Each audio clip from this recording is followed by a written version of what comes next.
Shiringi bilioni 10 nicio cigĩtwo keheri-inĩ nĩ thirikari nene nĩguo kũiga mĩtaratara ya kũgirĩrĩria hathara ĩrĩa ĩngĩũkania na mbura ya El-Nino, gũtheria na kũhingũra mĩtaro, gũthamia andũ arĩa marĩ ũgwati-inĩ wa matuĩka na mĩaraho ya maĩ, o ũndũ ũmwe na gwaka na gũthondeka ndaraca nĩ ĩmwe ya mĩtaratara ĩrĩa ĩrakinyanĩrio.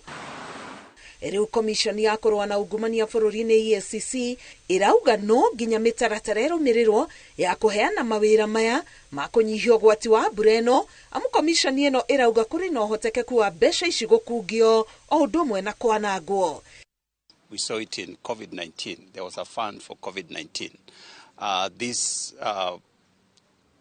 Certain people positioned themselves to take advantage of that situation. We saw it in KEMSA, where a lot of money that was lost, and yet ordinary people contributed to that fund.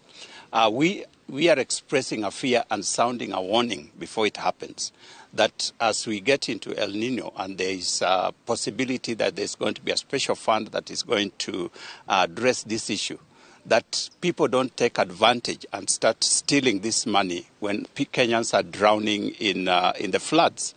EACC nĩ ĩrutĩire mũkana Maabithaa arĩa marũgamĩrĩire mathabu ma thirikari nene na ma kauntĩ wa gũgakua mũtharaba wa ungumania na wanangi kũngĩkagĩa na riboti cia mũthemba ũyũ. Mbura ya El-Nino ĩtanyĩtwo kuura kuma mweri wa 9 mwaka ũyũ o nginyagia mweri wa Januari mwaka ũkĩte. Ngĩribotera Inooro TV, ngetwo Karo Kĩnyugo Mwaura.